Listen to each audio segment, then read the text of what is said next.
Hello and welcome, everybody. I hope that wherever it is in the world that you are at, you are doing fine and that you're staying safe and sound as we all are in these challenging times. I want to welcome everybody to the special program of this ongoing series, TADAIMA, a community virtual pilgrimage that's been happening since June and will be wrapping up sometime in the middle of next month. And welcome to the special program documenting history, making the CWRIC LA hearing tapes. My name is Abraham Ferrer, and I'm a staff member at Visual Communications, the nation's premier Asian Pacific American Media Arts Center.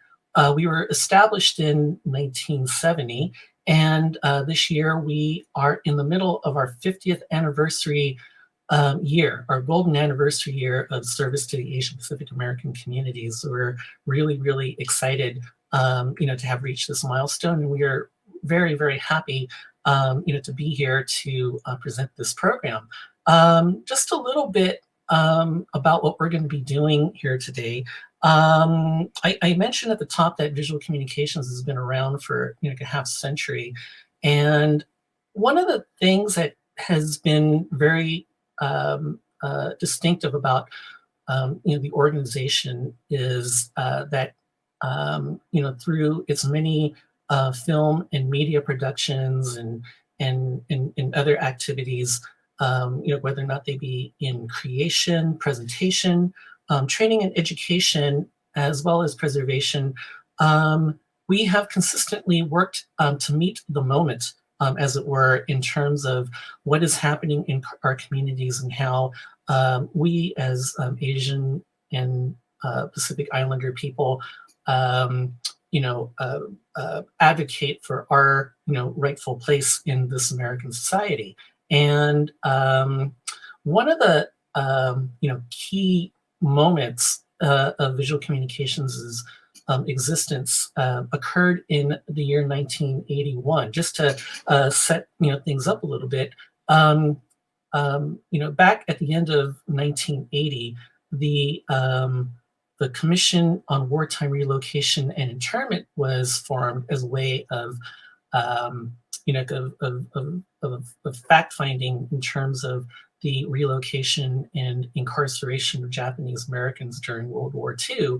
And initially, as we're going to find out from our guest, there was going to be one single hearing that was going to take place in Washington, D.C., but through the efforts of several folks from the National Coalition for Redress Reparations, the CWRIC hearings were expanded to go into a variety of different cities, and Los Angeles was one of those. We're going to be talking about the Los Angeles Commission hearings that took place between August 4th and 6th, 1981. But we're also going to focus on a unique project that Visual Communications produced and executed along with NCRR, which was essentially gavel-to-gavel coverage of the whole 3 days of testimony from nearly 200 people that came out over the course of those 3 days.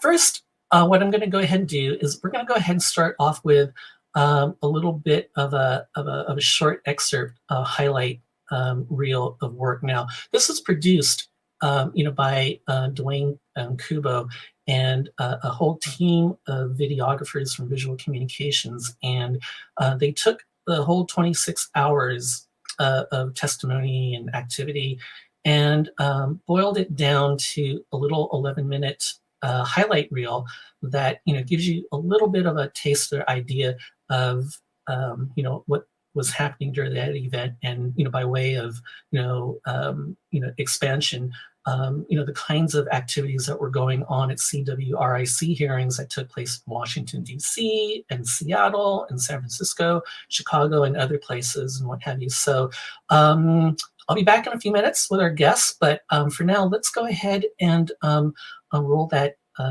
clip.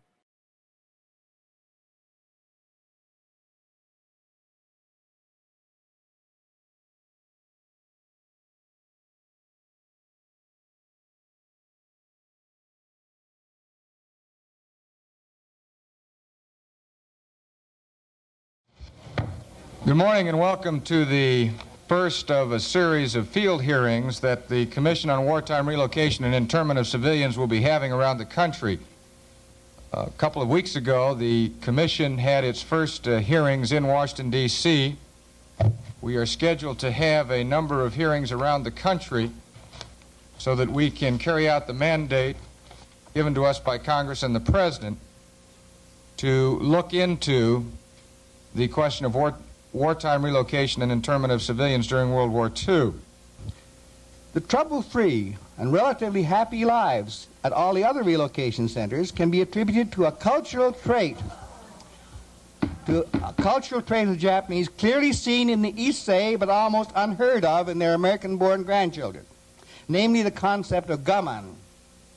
Gaman is to endure with patience and dignity hardships, misfortunes, or injustices, especially those about which nothing can be done. I am sure there are activists among my audience who will be enraged at the suggestion that anyone was happy in a relocation camp.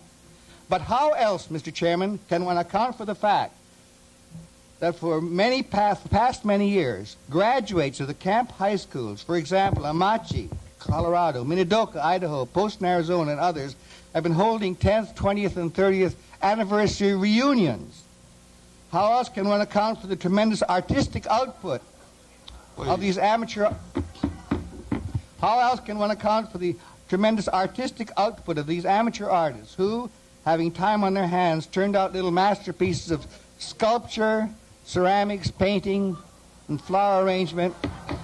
Please, I would like to tell the audience that the chairman is not disposed to make threats. The chairman will inform the audience that if we are going to have outbursts with respect to whatever one agrees with or disagrees with, we may just have to close the hearing to the public. Now, I know that emotions are high in this, but please, let's have people comporting themselves with some dignity here so that we can go through these hearings.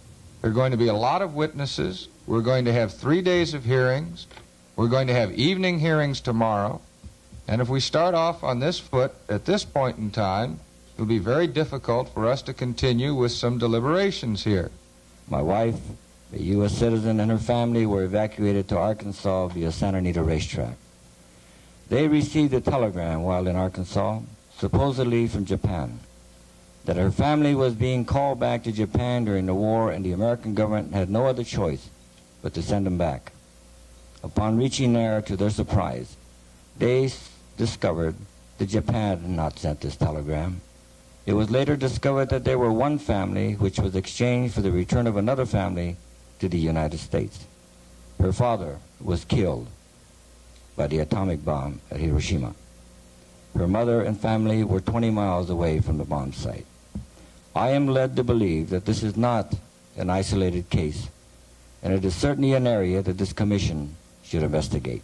Forgive my emotional outburst, but what you just said to me touched me so deeply. It sort of erased these 39 years of pain I could feel. 29 years of pain I've been feeling. And what happened in 1942. And I want you to know I appreciate those thoughts. All this bitterness that I've been holding inside of me has been coming out little by little. But I think with your speech tonight, I think it'll be gone forever. I just want to thank you for that. I wish it would be recorded somewhere. I'll read it over and over again, and I'll show it to my children. Because they were the ones who asked me about camp, I sort of kept it from them. And when they asked me why, and they asked me, why did I go to camp without protesting? And why did I behave the way I did? I didn't have any answer for them. And as the years go by, I understand. It was my cultural heritage. It was the fact that I was Japanese as well as American. And because of this evacuation, I really denied my children their Japanese heritage. I wanted to erase that part. I wanted to be 100% American and be accepted. My name is Martha Okamoto.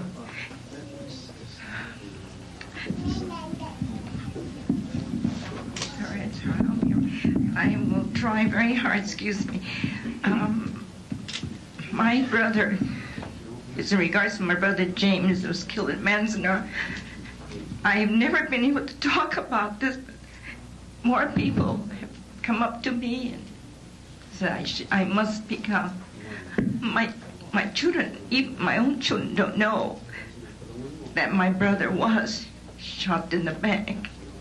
And as this gentleman over here mentioned, I was at the Gardena meeting, but after Miss Baker, this Caucasian woman, the blonde lady, was so negative, I just could not stand it any longer. I couldn't even talk in a small group. And so I walked out and left. Tonight I have more courage because my husband is with me. But I've just gotten kind of rattled. And I would try to give it as I recall. And that is to tell the Japanese American community who the real heroes of this community are. And all these times we've been seeing all these, I don't want to say, but paraded in front of the newspapers as community leaders. And they didn't do two bits for us. The people I want to thank in this community are the common people, such as the Nikkei domestic, the clerk, and the gardener. And you know why? They are the true heroes? Because they kept us from starving while our own country turned its back on us. They worked hard, and they never got any recognition. If it wasn't for them, we would not have done that.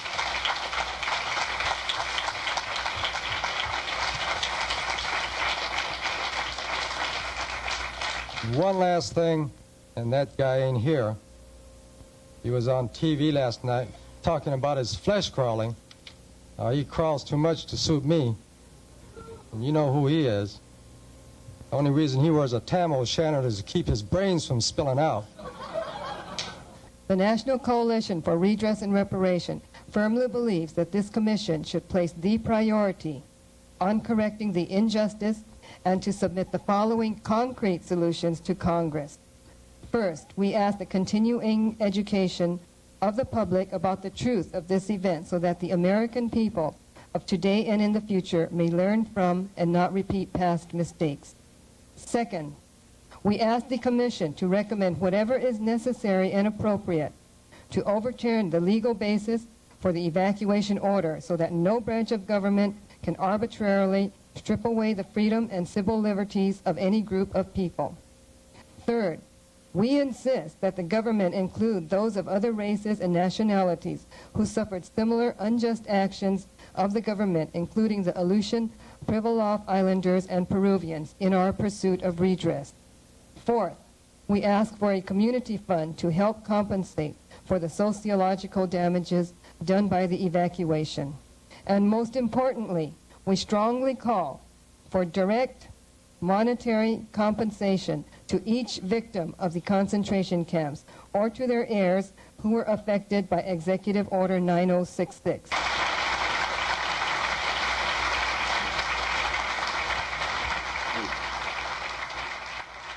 Gilbert Sanchez, and I am speaking on behalf of Frente a los Pueblos Unidos. We're an organization based in the San Fernando Valley fighting for the rights of Latino peoples.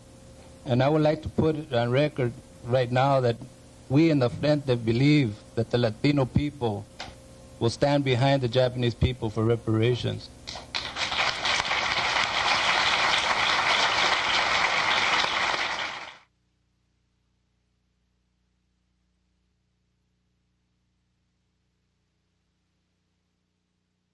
The people in this community, we're different people. We have different political viewpoints, different attitudes, values. But this is really the first time, I think, somehow or other, I've never felt closer to these people, to my people, than ever before in my life. And 40 years, I think we've been in, they talk about being let out of camp in 45, 44, 43. I don't think we ever did get out of camp. I think we're beginning to get out of camp now.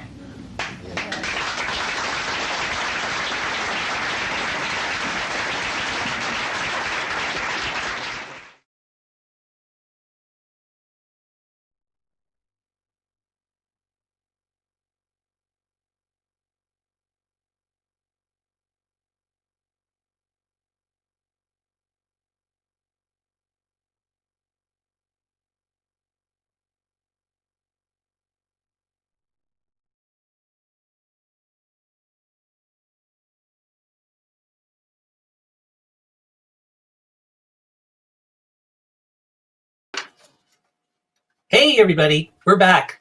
So anyway, that was a little bit of an excerpt of the commission hearing tapes, and needless to say, I'm not exactly sure if that's the commission hearing, highlight tapes that anybody here on this panel may be familiar with. I wanted to just apologize very, briefly for the technical difficulties that caused the picture and the sound to separate.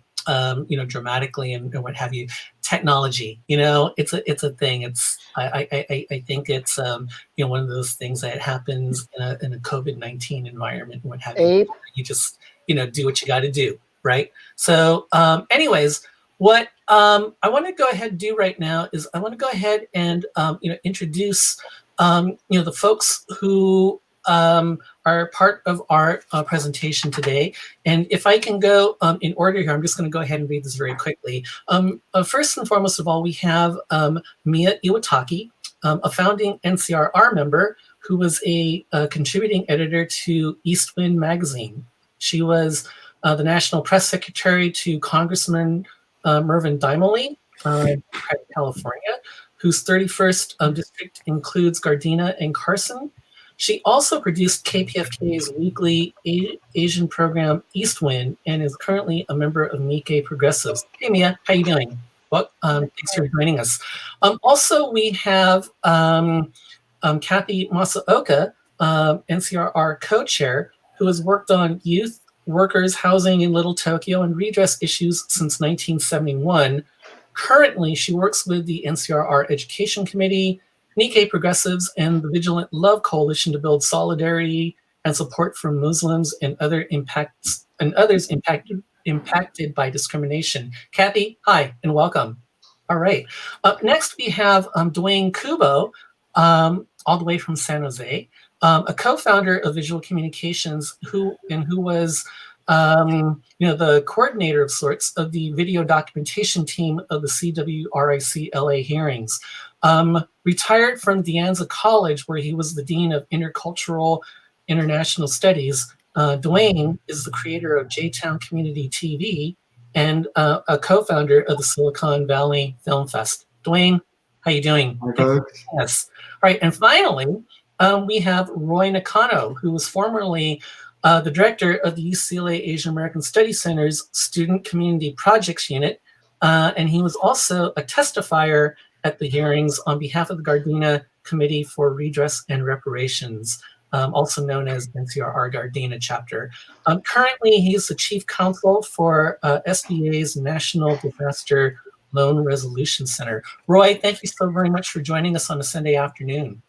Oh yeah, thank you for inviting me. All right, excellent. So anyway, what we're going to do right now is just basically, you've seen the highlight reel, and in fact, through your involvement with NCRR and the redress movement and visual communications, I think it's safe to say that all of you, have seen, these testimonies and a whole lot more over the years. The discussion here is basically like, how did this come together? How did, visual communications and NCRR team up, to produce this, this coverage, not really knowing, what kind of a life it was going to, take on, well after, the events of August 4th through 6th, 1981 were over.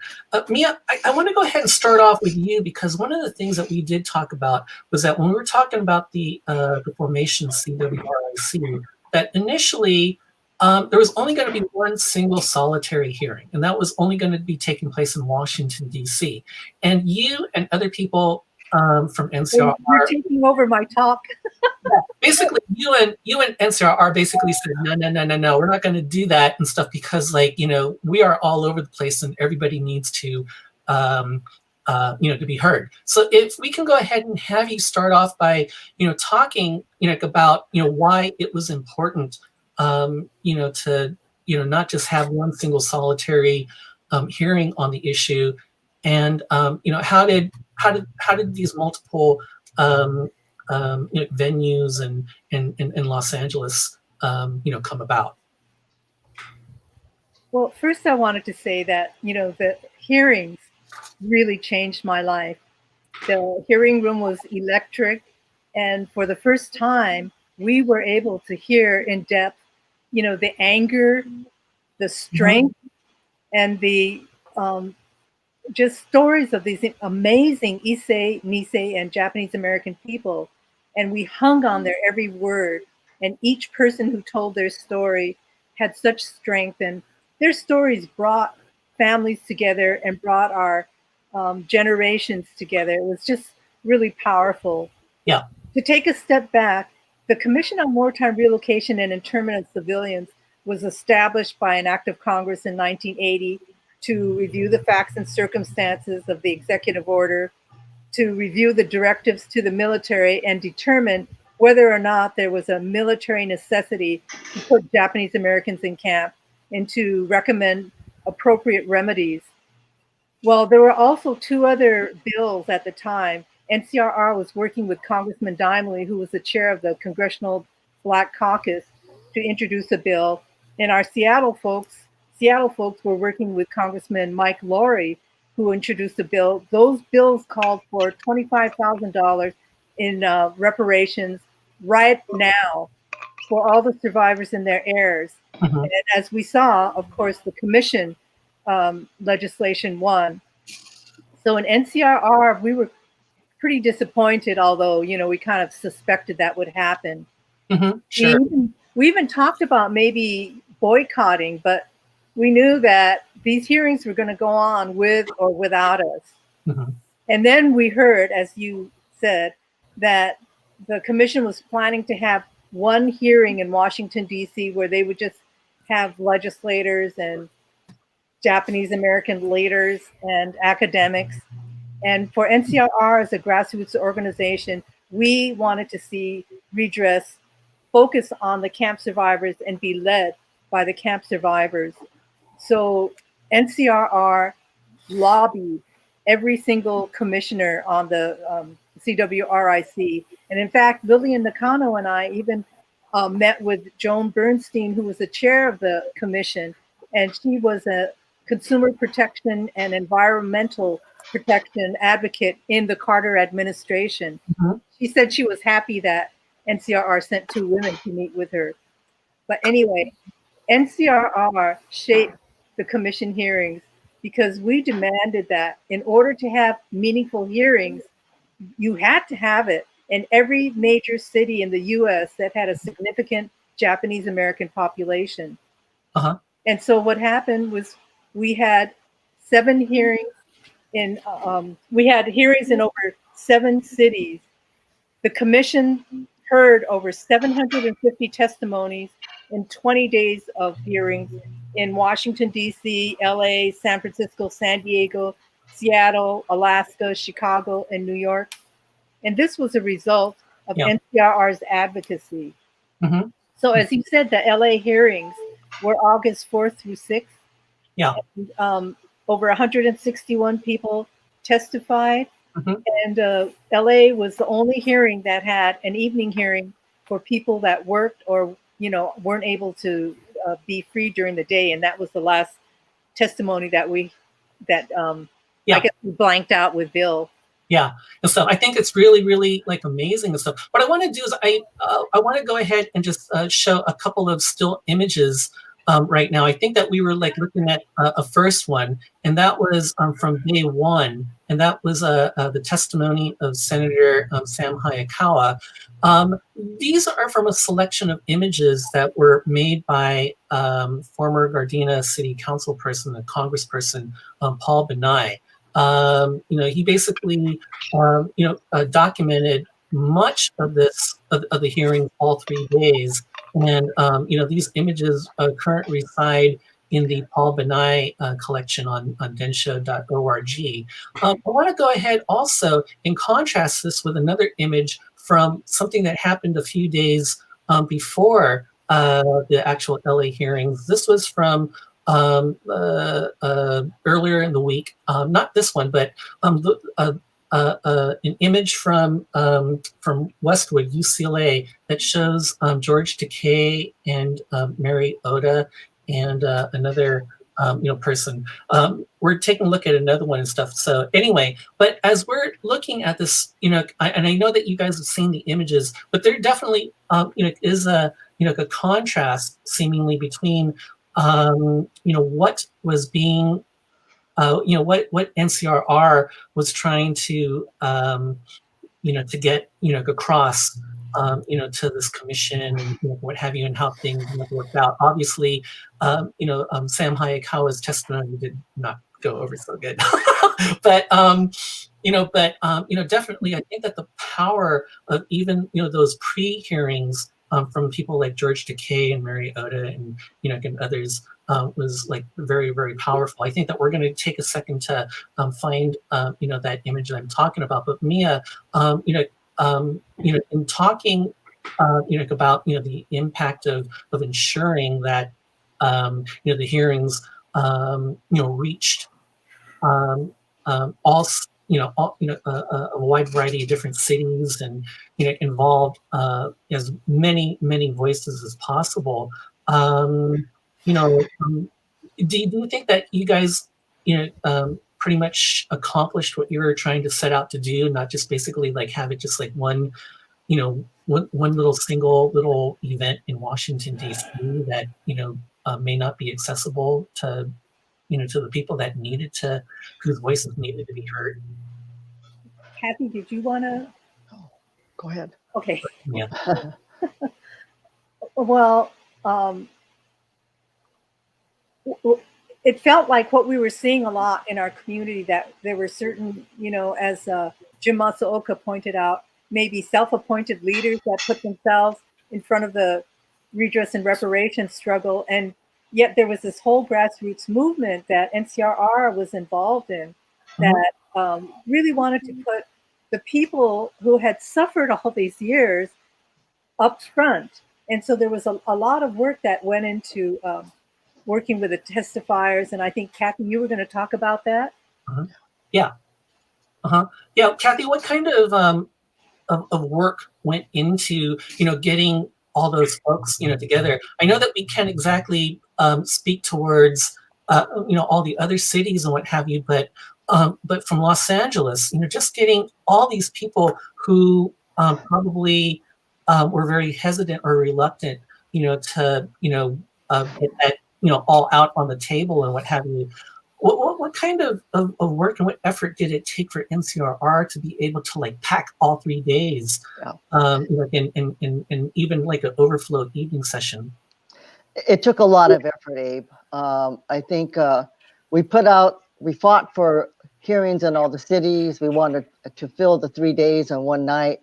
And what happened was people didn't respond right away. Yeah. And so a few weeks before, we had like 8 or 9 people. And I wanted to acknowledge the work that Jim Matsuoka and Bert Nakano and Lillian Nakano did, because they were a Nikkei and NCRR. And of course, we thought they would have the best chance of getting Nikkei. But Jim said he was starting to panic because people were not coming forward. We put ads in the RAFU, we put out, information.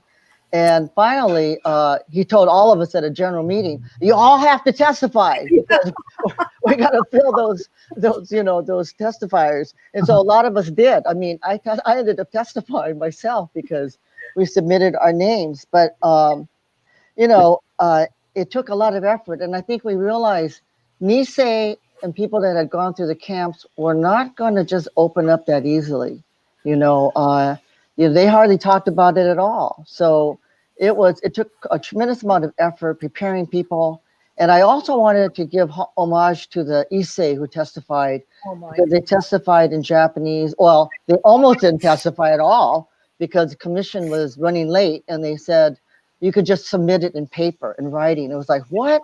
So Jim again stood up and said, oh no, I think Bert this time said, no, they've been waiting too long. You can't just treat them like that. And so they were able to say their testimony in either English or Japanese. But for a moment there, they were not going to be able to speak at all. And that was horribly insulting.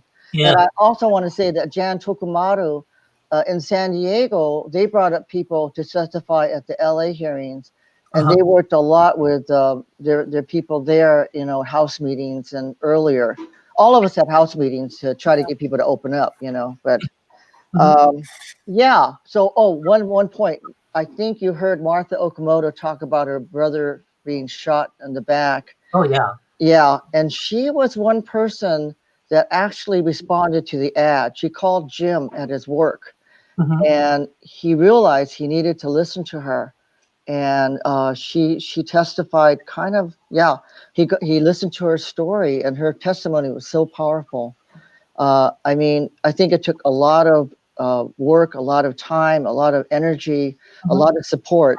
And I mean, people were really great. I mean, they were so articulate. I have never been so proud of our community. I know. It was like our people stood up. And I think once people started to testify after that first day, it was like everybody, you know, opened up. And it really turned some people around. Like one of the testimonies that we always refer back to is Yuji. Right. And he, in the beginning, he was so against the hearings, and he felt it wasn't worth it. And he sat the first day with his, you know, with a, you know, grouchy face and everything. But after he heard the Issei and the Nisei testify, it just turned him around. Yeah, I do want to say one thing about the video that you showed earlier, and I have to apologize because that was not VC quality. That was NCR quality. And and I have to acknowledge that Dwayne immediately got the 26 hours or 23 hours, whatever it was, and put it into a form that we could take out on the road.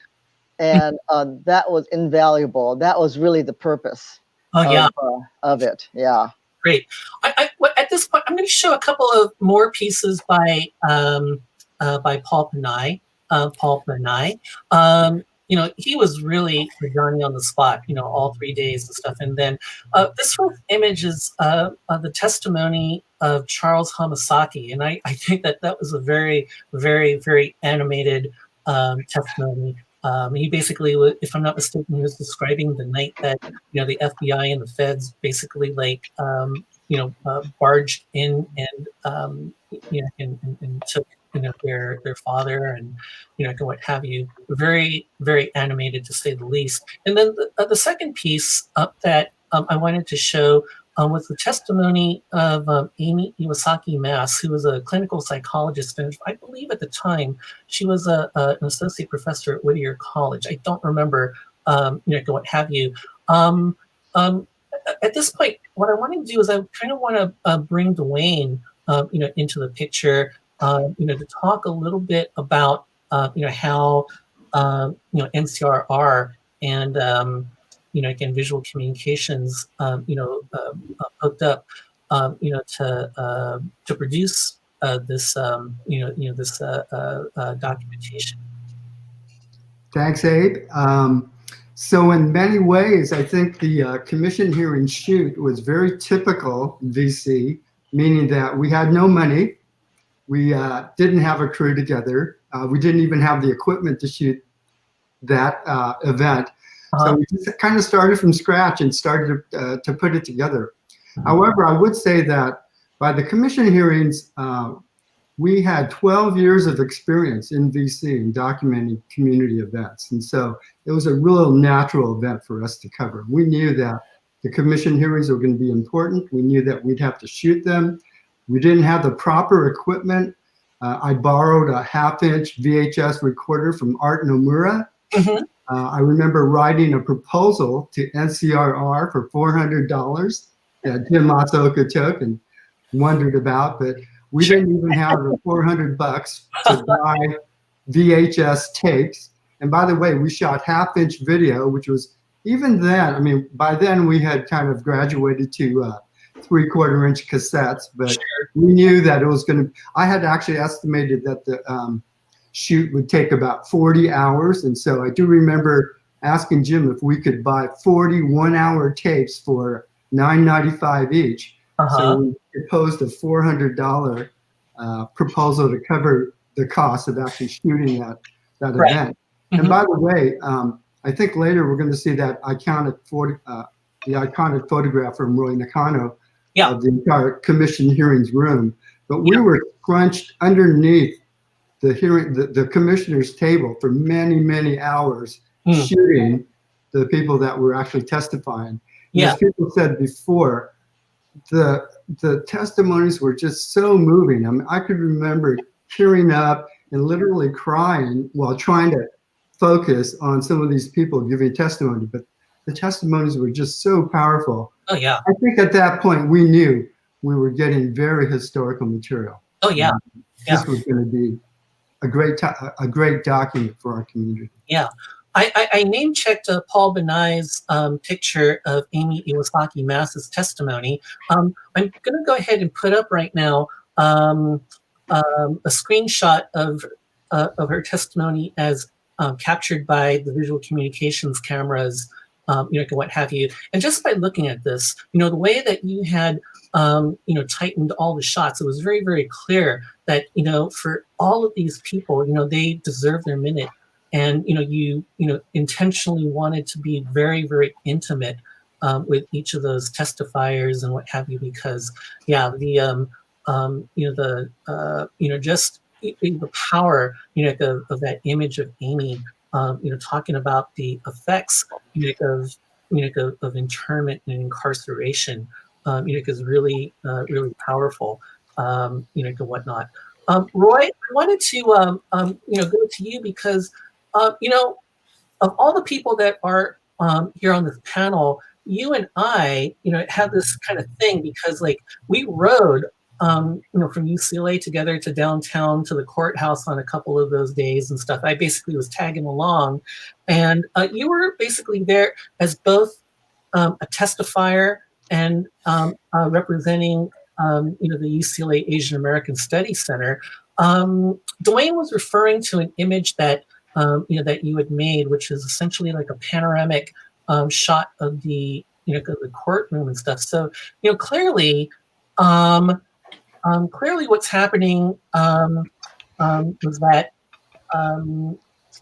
you were wearing multiple hats. That those days and stuff, as both a testifier, as an audience member, as a witness, and as a documentarian. If you can talk a little bit about your experience and how how that was for you as we find your iconic image and flash that up on the screen.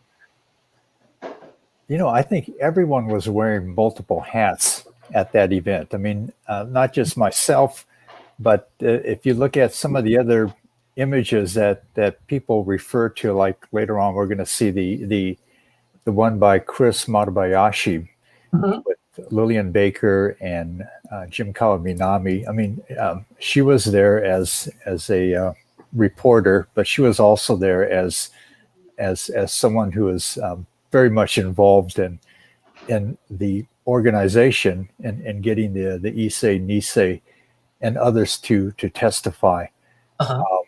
The image that you referred to regarding the panoramic shot, things that we could do in those days, I'm not sure we could do today. I mean, that was taken behind the commissioners.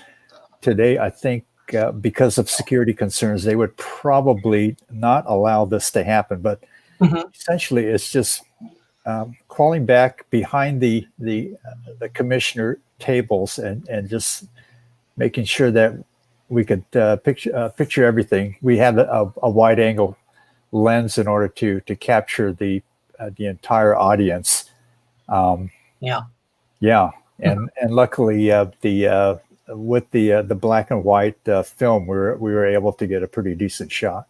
Yeah, we're looking at this image right now, and if I'm not mistaken, somewhere in there I can see Mia in the picture. This is all back in the days, like in the 80s, when everybody was rocking perms and everything. But but definitely, I always keep coming back to this image. It really, really talks about the power and the significance and the historic weight and gravity of those 3 days. And they I think it's very, very fortunate that you were able to catch that that moment. In a second, I want to go back to an image that actually is uncredited, but it was a 3-shot of, of folks, who are speaking from the, I guess, like the activist and legal, aspect of things. There would be, I believe you, Roy, that was testifying on behalf of Gardena, and then you're accompanied with a couple of other people who are very familiar to visual communications people. One is Alan Nishio, who at the time was the Associate Dean of Students at Cal State Long Beach, and a former board member of visual communications. And to his left and to the right of us is Mike Marase, who is a member of NCRR, but also at the time he was involved with Little Tokyo People's Rights Organization as well. It's kind of like very unique and symbiotic, kind of a thing that a lot of the people who were involved with NCRR were also involved with community development struggles back in the day, also involved with visual communications, the Japanese Welfare Rights Organization. So basically, really, this was kind of really the meeting of a whole lot of organizations, who, basically, said, to this commission, enough. It's time to, to listen to us, and it's time, for you to do something about the great, injustice that you did, to this community. Let me throw it out to all of you. In talking about, this particular image, are there any, recollections or anything significant that come to mind? Abe? Yeah. I want to say, I think I would be remiss if we didn't say that, we worked with, and I see in some of the comments from Carol and Yano that the JACL chapters were also involved. And, I think there were some, I remember especially working with Harry Kawahara and Phil Shigekuni, who also were working with testifiers and bringing people. And I think, on top of that, I think there were individuals that just showed up, that just decided, because we had people like that joined NCR later, and they were like really, really feisty kind of people, like Davey Mahara. He demanded $2 million, and other people that just showed up at the hearings, like Jim Saito, who, was, just a firebrand, and, other people. But, so people showed up, but, other groups were involved in bringing people. And Mia, I think, didn't get a chance to talk about the Japanese translation for the Issei that was really critical. I mean, in those days, we thought a lot about the Japanese-speaking community in all of our programs and events, so that was kind of crucial, and giving them rides to the hearings as well. Yeah. And I also wanted to mention that, another partner that never gets mentioned is the RAF Shimpo. And they, I feel like, have been a partner with us all the way, and they continue to be. And I think that one of the things that NCRR wanted to do was to really, we knew there were so many people that wanted to get in the hearings, but they couldn't because they didn't have a large enough hearing space. And so we had every day, we had a press conference after the hearings, and we ran down, all the highlights that happened in the day. And at that point, even the major media was coming out, but the RAFU really, kept on top of it all the way through. Great. At this point, I wanted to do a little bit of a case study in the ways in which, the video documentation, worked side by side with the still documentation, because there was a lot of it that was going on. And so basically, the first thing I want to do is I want to show a little clip, and I hope that we got all the technical difficulties all straightened out. This is the testimony of Jim Kawaminami, who was a member of the 442nd Nikkei Vets Association. His was a very, very powerful testimony in and of itself. But as you'll see towards the end of the testimony, it was majorly disrupted, and I believe that became a key flashpoint of the whole 3 days of the hearings and what have you. And then after that, we're going to go ahead and contrast that with an image that was made of the same scene. And when we get back, I want to go ahead and have Roy, talk about this, because I believe that he has like a very unique story about how this all came about. So why don't we go ahead and take a second and let's take a look at Jim Kawaminami's testimony. Mr. Chairman and members of the Commission, my name is Jim Kawaminami, and I represent, like I said before, the 44nd and the 100th Veterans Association of Southern California. My purpose to be here this afternoon is to more or less give you a summary of the reason the association was formed and so on and so forth. But first I'd like to give my presentation of my day in camp. The day of the evacuation, many of us were first sent to assembly centers, which were either fairgrounds or racetracks, taking with us only those things that we were able to carry. Surrounded by barbed wire fences and guard towers, we were assigned living quarters. Many of the families were put into horse stables, which were very unsanitary, and the stench was unbearable. Some of us were more fortunate in that we were assigned to barracks with knotholes in them and the sideboards through which you could see daylight. Rooms which measured about 8 feet by 12 feet was for a family of 4. Sanitation at these assembly centers were terrible, with the cesspool overflowing and the waste running down under the barracks for blocks. After spending many months at these assembly centers, we were sent out on trains to different relocation camps, which were located in the most desolated and remote parts of the country. Here again we were surrounded by barbed wire fences and guard towers manned by soldiers with rifles and machine guns.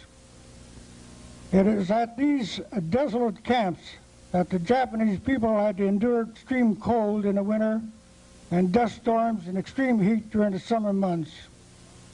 It is from these shameful environments that the Nisseis volunteered for the armed forces of the United States and to form and to join the now famous 100th 442nd Go for Broke Regimental Combat Team, which served and fought with distinction in France and Italy during World War II.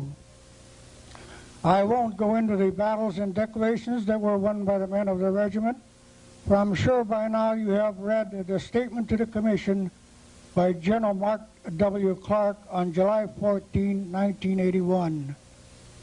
He said it all what he said, I quote, "I hope and trust that this Commission will find that a grave injustice was done to a very patriotic sector of our population, and that early and appropriate remedies will be provided to those Japanese Americans who suffered and sacrificed much solely on account of their race and accident of birth."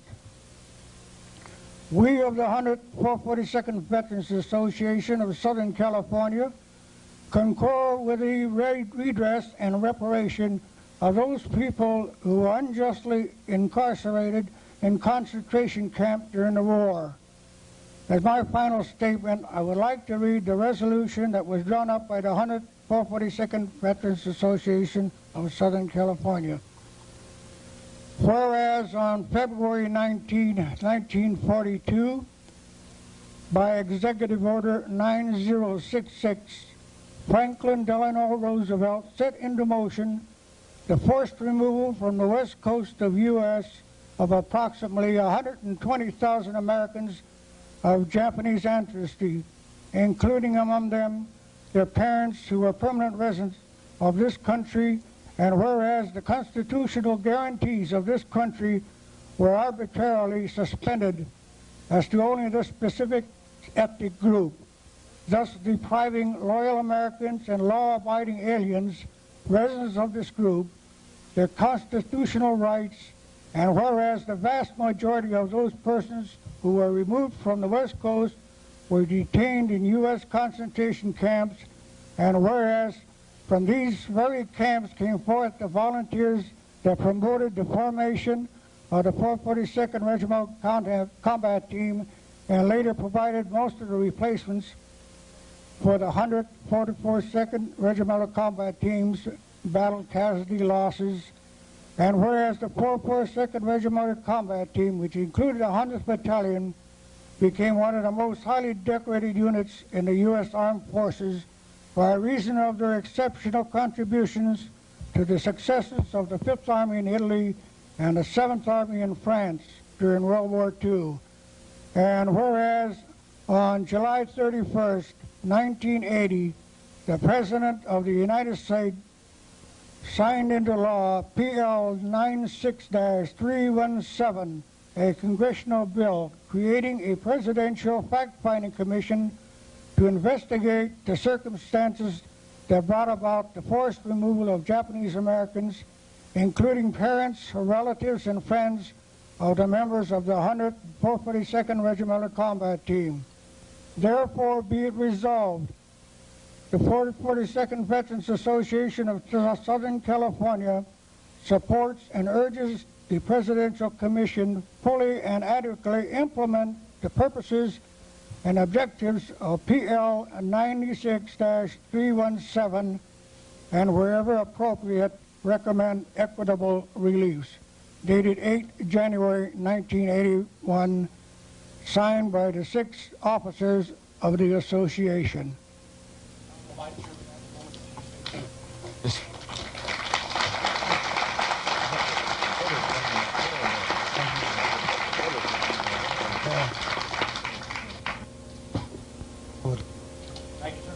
Mr. Chairman? Yes, sir. May I, in looking at a paper that was handed to me, there was a person by the name of Lillian Baker wrote an article that she published in the Gardena Valley News saying that the members of the 442nd has backed the so-called group that she is more or less the head of, saying that we are against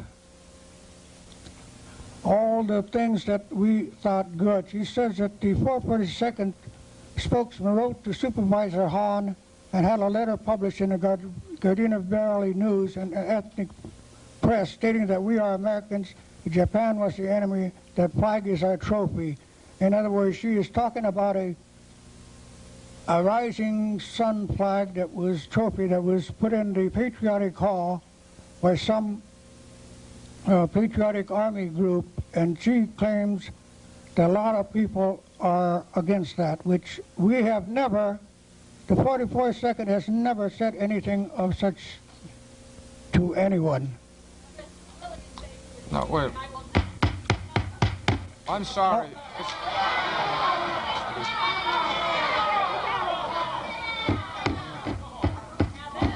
Wait a minute. Listen. I'm sorry.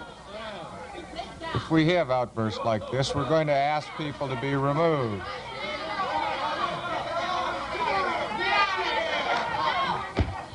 We know how some people are. Now, wait a second. There are some...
Could you please have some order?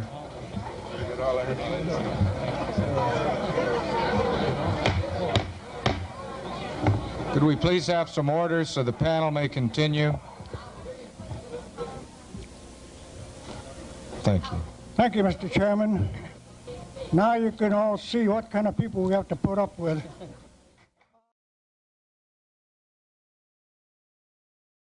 So anyway, I do want to apologize. We are experiencing some technical problems where the picture is separating, and it's just like really crazy and what have you.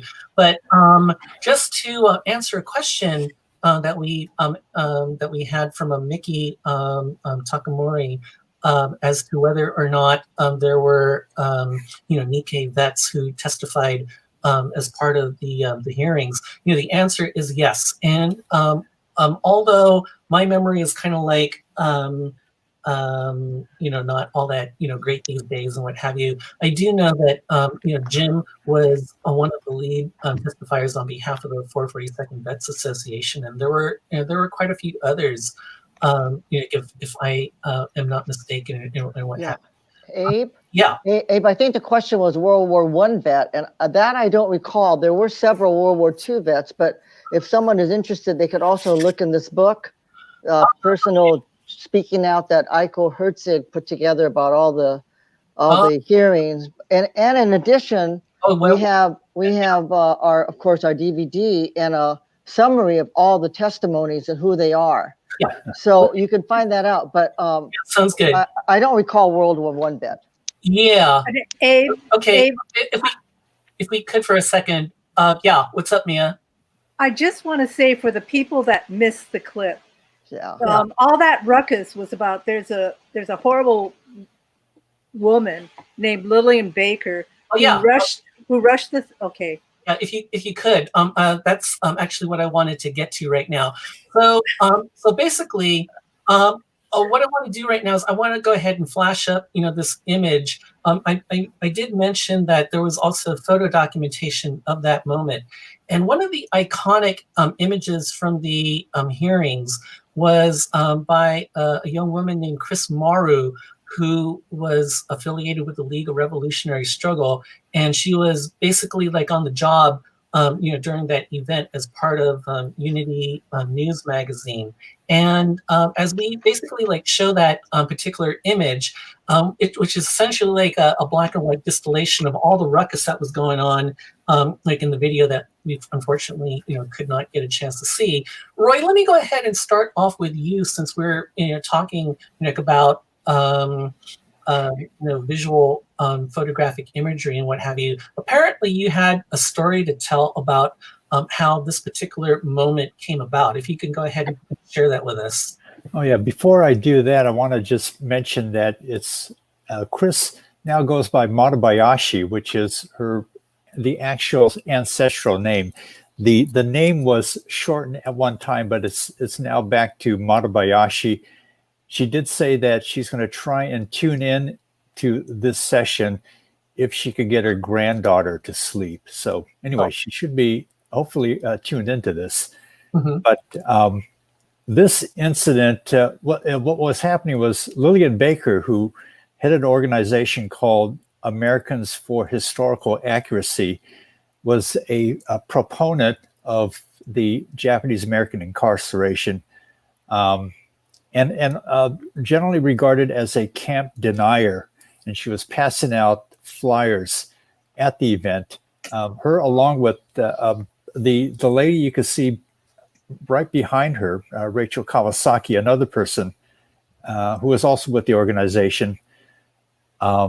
Susie Ling had picked up a flyer from Lillian Baker and showed it to me just as Jim Kawaminami was impaneled. And that's the flyer that inferred that the 442 Veterans Association was backing her position. And so at that point, I crawled around the front of the testimony table. Jim was not testifying yet. He was at the very end. Mm-hmm. And there were other people who were testifying. So I introduced myself, handed him the flyer, said, you may want to address this, pointed to the section where the flyer was inferring the support of the 442 with their position. That's the backdrop of it. What happened was after Jim gave the presentation and turned to the flyer, Lillian Baker walked up and tried to snatch the flyer back, but in doing so also snatched Jim Kawaminami's testimony. And that's when Jim stood his ground, did not want to let go of the papers. And that's what this image captures. You see Lillian Baker trying to get the papers away from Jim Kawaminami, Jim standing his ground, and then the California State Police trying to, this one you don't really see, but the police officer there afterwards gave some elbow action to Lillian Baker to make her stand away from Jim so that Jim could continue on with the testimony.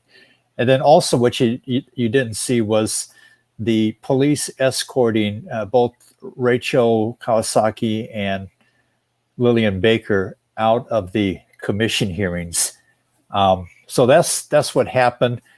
One of the immediate outcomes of that was the Gardena Valley News coverage, which up until that point had been trying to present a quote balanced view between the proponents and those who were against the matter of redress.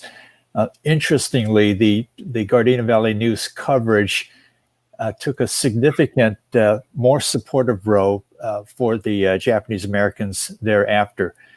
Lillian Baker was a frequent contributor to the Gardena Valley News, and definitely this was a turning point, one of many turning points in the commission hearings. Mm-hmm. Let me invite the other folks and what have you. I mean, like Dwayne, you and the VC team, captured, that incident on video, and it basically is very prominent in other, coverages and what have you.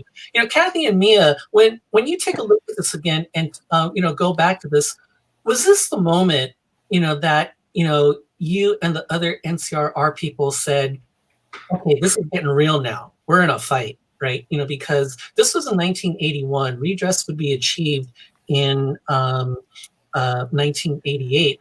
But the process of winning over hearts and minds, I really do think really started, among other things, with this incident. And well, Abe, I what? As I listen to this again and again, it's sort of like I think I hear the voices of our community telling, get her out. I mean, people were so angry, and it's like you don't usually hear that uproar, right, from our community, and it was like so strong. And people that listen to the DVDs today, you could hear that, and I mean, it still makes me feel very proud of our community, and people aren't going to put up with it.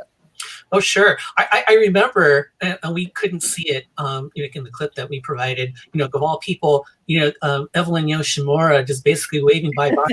Get her out. Yeah, right. So anyways, yeah, really. And then we didn't really edit that clip. So there was, these people that were by the door going like, are you okay? And I'm like, I'm okay. I think that everybody really was like in shock, that had happened. And obviously that is not the first time, nor it would have been the last time, that Lillian Baker and her group would, disrupt the efforts of NCRR. And Abe, as you were saying, it was a very unifying moment for our community. And it kind of stuck because even after when we were, fighting for the actual appropriations to come to people, we were having meetings in different places. And there was a meeting in Gardena when Bob Bratt, who was the head of the Office of Redress Administration, was down, and he told us, I wasn't at that meeting, but he said that some of the guys from Lillian Baker's Americans for Historical Accuracy were at that meeting, and they were disrupting. And he said this Nikkei guy went up to this big white guy and clocked him right in the and you know what? That would not have happened if it weren't for the hearings and the unity that people in the community had, and that we're not going to take this anymore. Sure. So yeah. Yeah. Before we take a few questions from the audience, what I want to do is I want to go ahead and talk a little bit about the legacies of the hearings and of the commission hearing tapes, what have you. I think that what I want to do is I wanted to show a couple of pieces. This is an image of Amy Uno from Chicago, and this is like a black and white image. And as I mentioned at the top, due to the hard work of Mia and all the other folks and what have you, the CWRIC commission hearings did not happen just in Washington, D.C. They were in all major cities with Japanese American communities throughout the country. But for one reason or another, for the longest time, a lot of the documentation of those different hearings was lost to the world, and for many, many, many, many decades.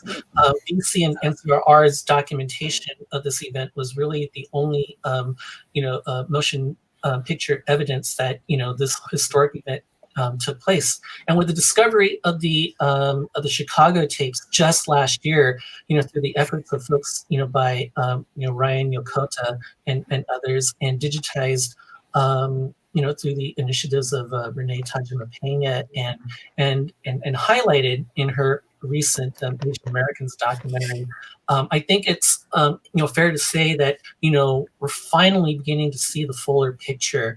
Of the CWRIC legacy. And also I think that, the event served as, the springboard for sustained activism. I think that what I want to do here is I want to, cue an image that was made by Glenn Kitayama, one of the NCRR Los Angeles members, on a trip to Washington, D.C. NCRR in 1987, took the unique step of going directly to Washington, D.C. and lobbying, Congress for monetary redress and stuff. If I can, ask you guys all, about,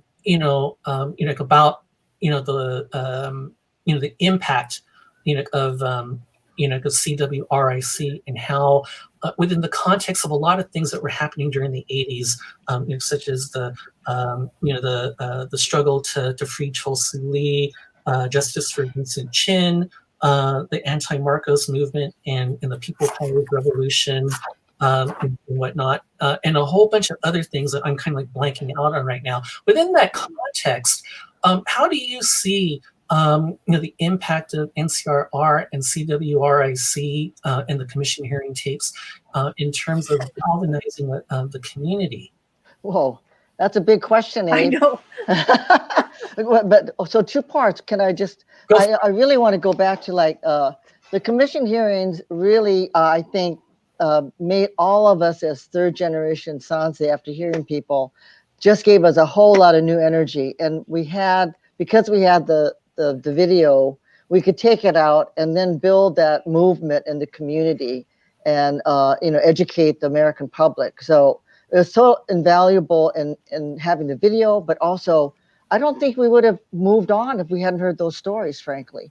And I do want to say that NCRR has always been a group that looks to support others and built the movement, in solidarity and supporting and learning about other struggles.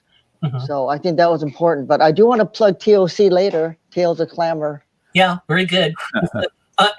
Anybody else have any thoughts, on that? And Kathy, to your point, I think that NCRR was, even during the redress struggle, it was forward moving enough to recognize that the struggle for redress was something that was not separate from the larger realm of social justice. If I remember that NCRR was very, very active in the anti-apartheid movement, what have you. So basically, if we're talking really about how, a movement for redress became, part of a larger third world fabric, and whatnot, that included African Americans and Chicanos and other Latinos, Native, Americans, and what have you. Hey, NCRR, it's right there. So I think that it was very, very impactful and stuff.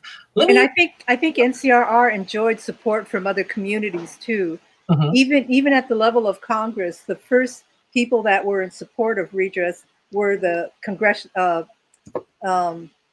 Black Congressional Congress and the Hispanic Congressional Congress, and when we went on that 140-person lobbying trip, I mean, that to me all came from the hearings, because there were people of all ages, all walks of life, you know, gardeners, workers, you know,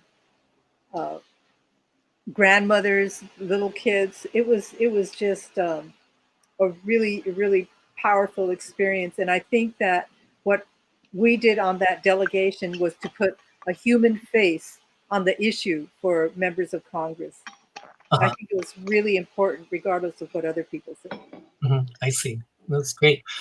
You know, before we talk a little bit about, you know, the lasting impact of the CWRIC tapes and stuff, let's take a couple seconds. I want to go ahead and take a look at our chat box and see if anybody has, you know, any questions from our audience that, you know, may want to ask any questions. What happened to Roy? Yeah, Roy may have you know, cut out, but I think that he'll be back in a minute, and what have you. But you know, but basically, there was that, you know, question I think that we answered, you know, from you know, from Mickey, you know, Takamori, you know, and what have you, about like World War I, you know, folks, and you know, what have you, and stuff.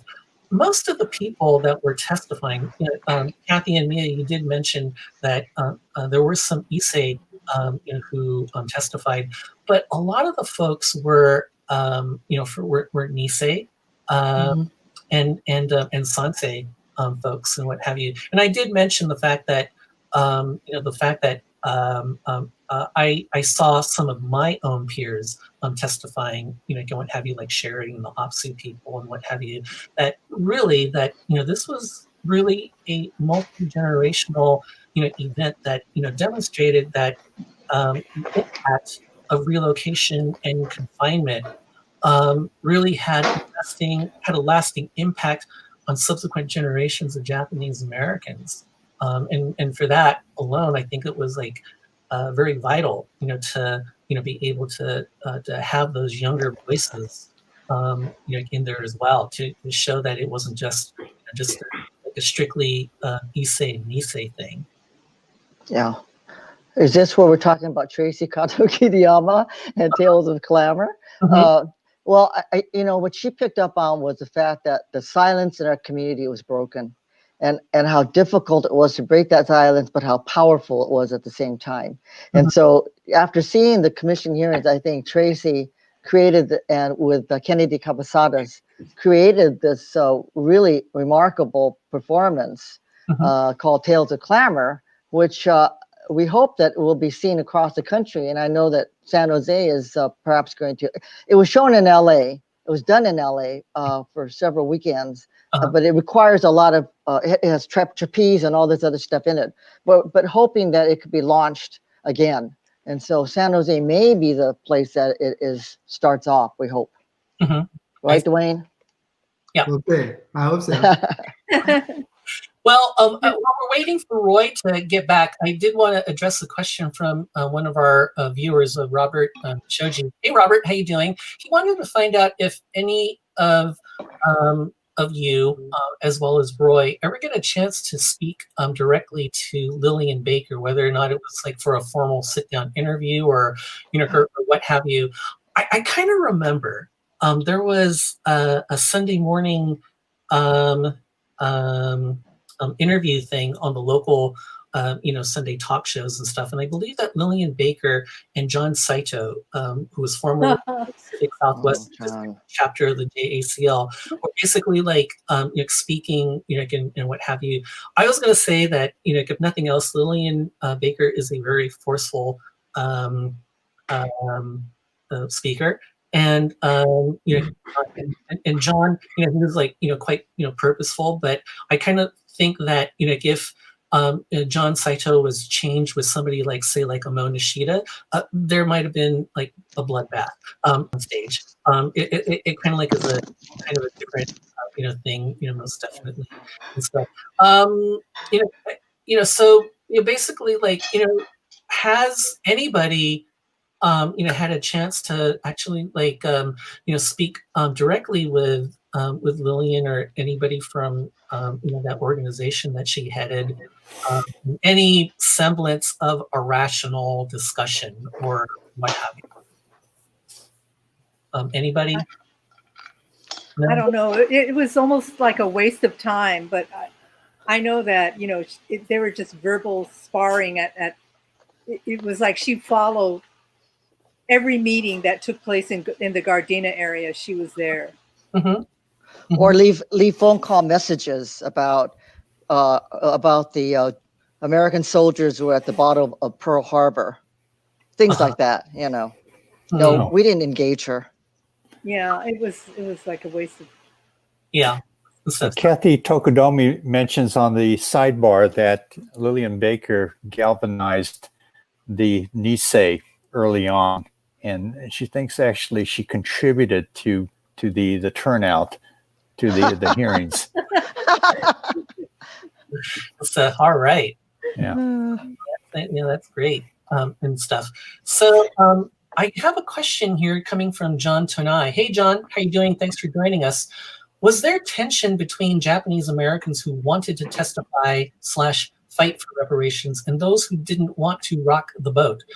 If so, how was it resolved? And I think that, it gets to like the whole thing where there was like the struggle, Kathy, you've already spoken to in terms of getting people to testify, but then at the same time,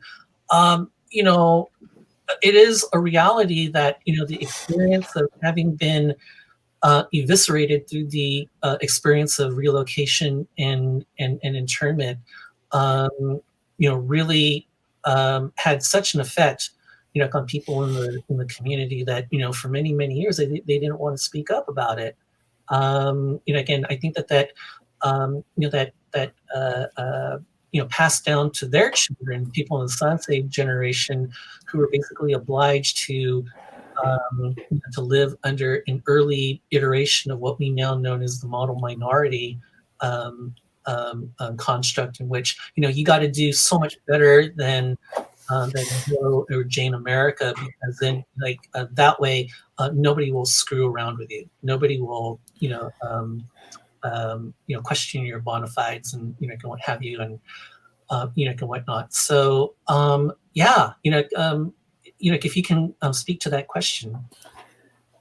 Well, I think a lot of people, just think about it, being in a camp behind barbed wire, family separation, being in an environment where there were epidemics in camp. Mm-hmm. There's so many lessons we can draw from camps to what's happening today, to a lot of the immigrants, Mm-hmm. our immigrant population. But I think our people were, it was really damaging. And I personally think that most people that were in camp probably have a mild form of what we today know as PTSD. Mm-hmm.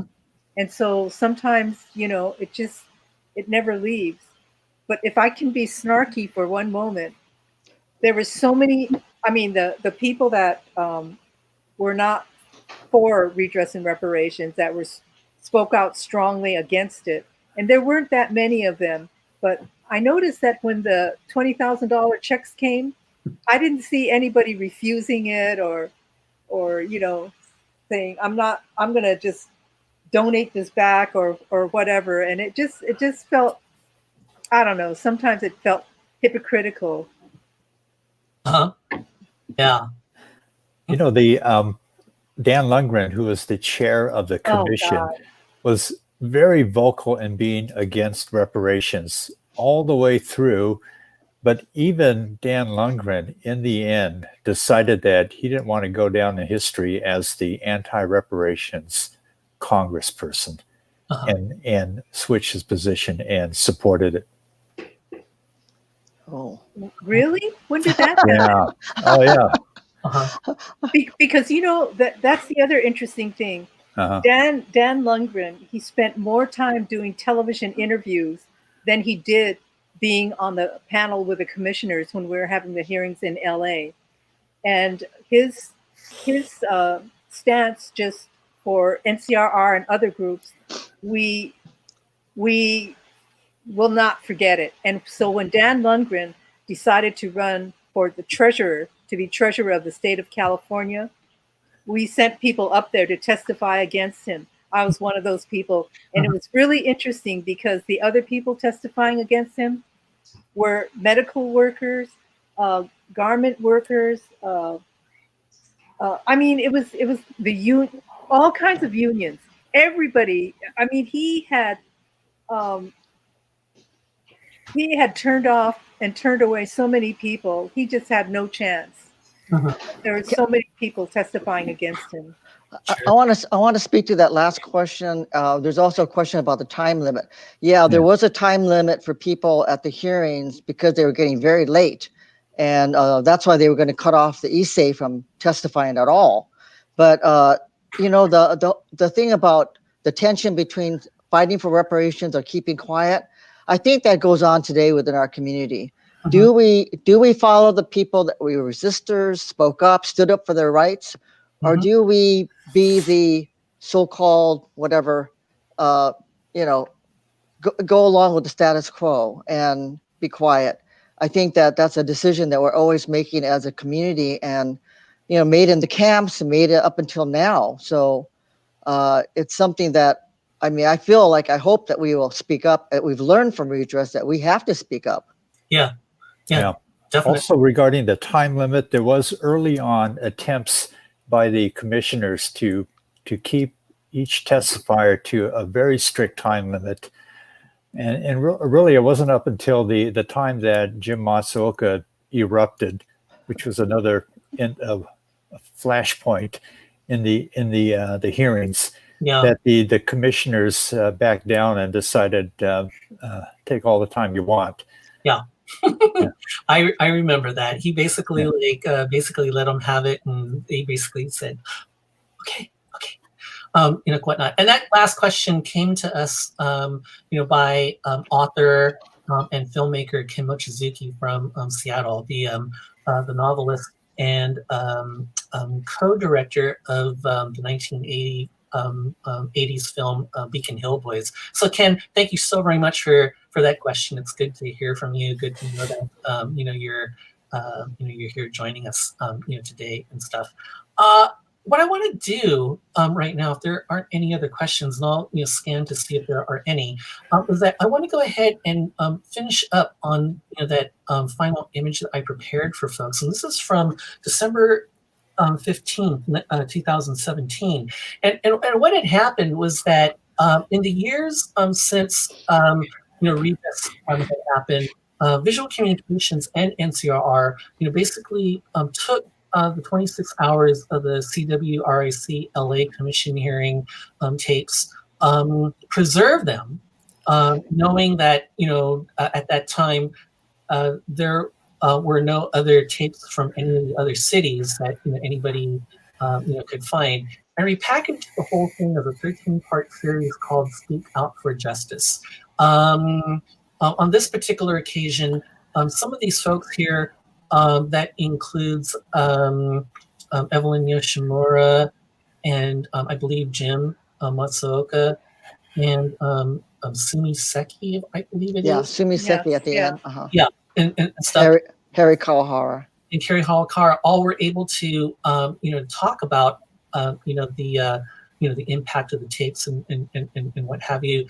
And this basically goes to the whole idea that with this group of people here, we've had these conversations over the years, and what have you. But of course, like, we're here in Los Angeles, and what have you, and not all of us get a chance to go to any in-person pilgrimages and what have you. I unfortunately have not experienced an actual camp pilgrimage, unfortunately, but by having TADAIMA, the community pilgrimage, one of the great things is that it takes this conversation about the making of the CWRIC tapes and what ultimately became Speak Out for Justice, to the larger community. We're speaking to what I imagine like is a nationwide audience right now.